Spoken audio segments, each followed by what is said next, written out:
Hey, welcome to Shapez 2. This is GreenTechpros, also known as Autumn Addiction. I wanted to give you guys a tour of my Delta paint mixer that I designed for Shapez 2. This has 4 notches of input and creates 4 independently controlled output notches for individual colors. So it's a pretty cool mixer. This is extracted out of my Rossmann tour. So if you're just interested in the Delta portion, this is the Delta paint mixer that I created. Please check out my Rossmann and Crystal Rossmann tour if you're interested in those. One of these pipes coming in. So they're fully saturated, which is good. It prevents the machine from slowing down. But those 3 get combined in this little platform, which mixes one of my my paint mixer inputs. So this notch has 1/4 red, 1/2 green, and 1/4 blue. That'll make more sense when I get down into the Delta mixer, which is here. So the Delta mixer, Delta meaning that it is 100% efficient. So I have a full notch of red coming in, a full notch of green coming in, a full notch of blue coming in, and then a full mix notch. That full mix notch purpose is to mix and create white paint.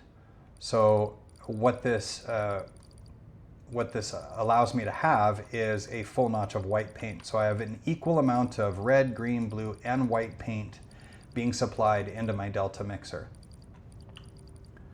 This Delta mixer, this platform here that we're looking at is a paint selector. So what this allows me to do is, you can see if we just look at this notch for a second, we have a stack of red, a stack of green, a stack of blue, and a stack of white. This is my recipe for white paint.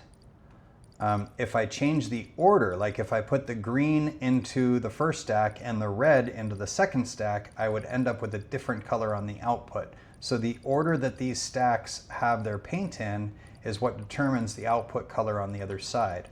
So for each one of these notches outputs here, I need to be able to select which color goes where. And that's what these different filters are in here. And I select that recipe with this logic in here. When I'm analyzing layer 1, this is what layer 1 looks like. If I orient to north, I can see that my northeast quadrant is white. So in other words, quadrant 1 is white, 2 is white, 3 is unpainted, and 4 is white. And if I look here, I've got white, white, unpainted, and white. So that's correct. And basically what this is doing is it's getting a signal that says I need white paint.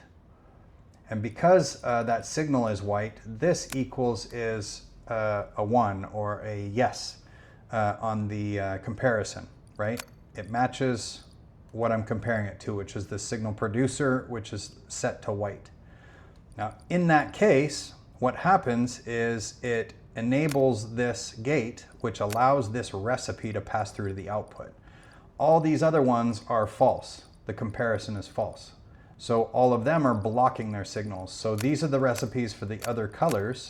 So if I had, instead of white coming in, yellow coming in, this equals would be enabled. This gate would be passing through this recipe. I hope that makes sense. So in this case, because my color is white, it's passing this recipe through, and this is the recipe that I need for white. The other thing that you see in here is a checker to see if this quadrant is a crystal. If it is a crystal, then I don't want to produce paint for this painting section. I want to only produce paint for the crystallizing section. Now, this is not useful in this particular MAM because this is, again, a carryover to my CMAM. So it's not really used here. This is always going to be a false, and so I have this set to not equal. So it's not equal to a crystal, so it enables that recipe for the white to pass through here. That signal travels all the way down this wire and comes over here, and then it gets broken up again into its core quadrants of the recipe. So red, green, blue, and white. And that's what I have here, red, green, blue, and white. So those colors are what's passed into the Delta mixer. This is the mixing block.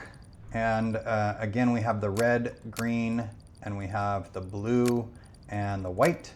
Those 4 colors are coming into this delta mixer, and what my output goes to is white.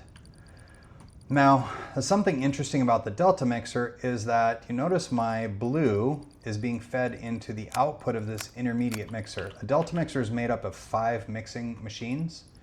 And if we isolate the layers, let's look at the bottom. So this is one of the input machines and the other input machine. So there's 2 input machines and there's 2 output machines on the back side. And then the 5th one is this intermediate machine in the middle. For white, that intermediate machine is not needed. So for white, you have to bypass your color to the output side of that intermediate mixer. And that's exactly what you can see happening here. And that's done by this wire here. When it's enabled, it does not bypass, and when it's disabled, it does bypass for white.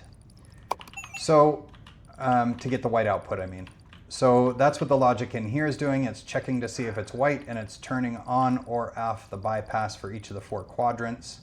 And if we go over to layer 2, we had a yellow. So here you can see the bypass is closed. These wires are all green, and my output is successfully yellow. Again, if we look at the recipe for yellow, like we were talking about a minute ago, it's different than the recipe for white. And so my colors are in a different order here. Instead of red, green, blue, it's blue, red, green. So that happens automatically, and I get the output colored to my painting section so that my shapes can be painted in the correct colors.